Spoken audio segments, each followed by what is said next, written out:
ver, ¿me veis bien? Bueno, yo también voy a hablar de las decisiones interactivas, que sería como un segundo punto dentro de las decisiones que iría tras las decisiones de planificación que hemos visto al principio con Esther y con Gemma.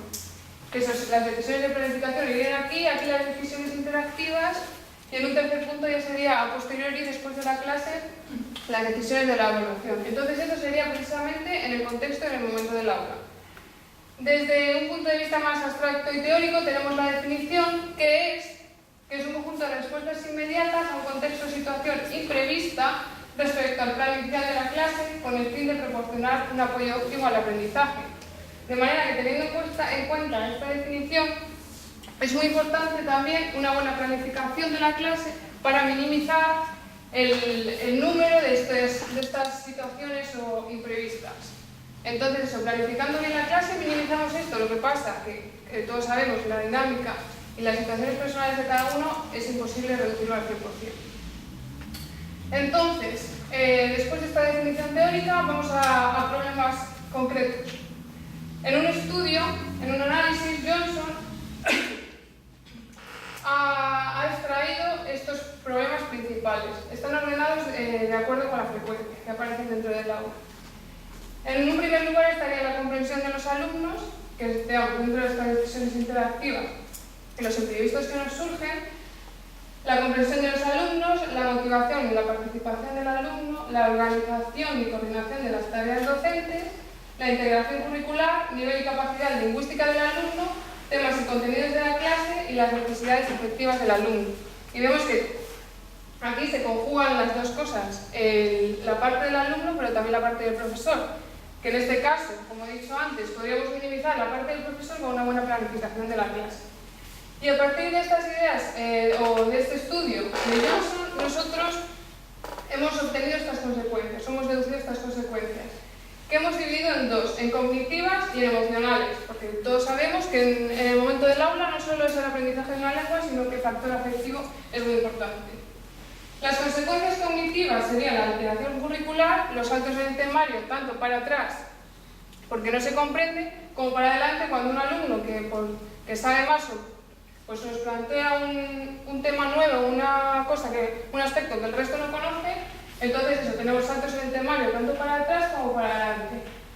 Y una consecuencia obvia y absoluta es la ralentización de la clase.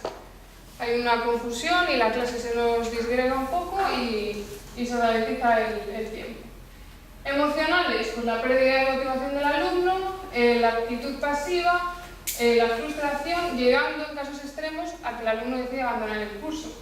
Y todo esto, como hemos visto que es un aspecto dual, es como una negociación entre profesor y alumno, puede llegar también a una desmotivación del propio profesor.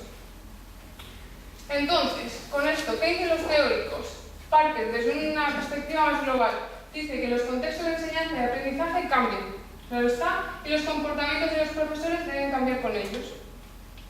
En el aula es dinámico y el profesor debe amoldarse a los diferentes movimientos.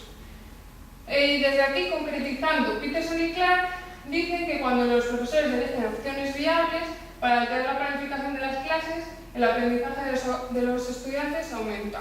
Y aquí habíamos organizado este cuadro con esta información que nos había facilitado Emma antes, de 4 casos. ¿Hay un problema? No hay un problema, por lo tanto no necesitamos una alternativa y no se pone en práctica. O sí que hay un problema, pero no hay una alternativa y no se pone en práctica. En el caso 3, hay un problema, hay una alternativa, pero el profesor decide no ponerla en práctica, porque no quiere o para no alterar el ritmo de la clase. Y por último, hay un problema, hay una alternativa y hay una puesta en práctica. Y desde los que tengo un teórico más. Malcolm dice que muchas de las decisiones no son directamente observables, sino que tienen lugar interiormente en cuestión de segundos durante la clase. Y esas son las que se analizarían después a través de una grabación de audio y de vídeo, la transcripción de la clase, con la presencia del profesor, porque todos estos procesos tienen lugar interiormente, dentro de la mente del profesor, y no siempre son perceptibles. Entonces, mediante las grabaciones o transcripciones junto con el profesor, le podemos preguntar a ver cuál había sido la decisión interactiva tomada en ese momento. Y desde la teoría, ¿qué decimos los prácticos? Aquí tenemos dos ejemplos concretos. Que los alumnos no entienden una palabra de vocabulario, muy común. Que lo primero que hacemos, sacamos todo de nosotros y explicamos mediante un ejemplo. Pero el concepto es muy difícil, tú no tienes tu mejor día, no sabes cómo explicarte. Y no funciona. Después, el profesor dice, yo no puedo explicarlo, tampoco quiero traducirlo.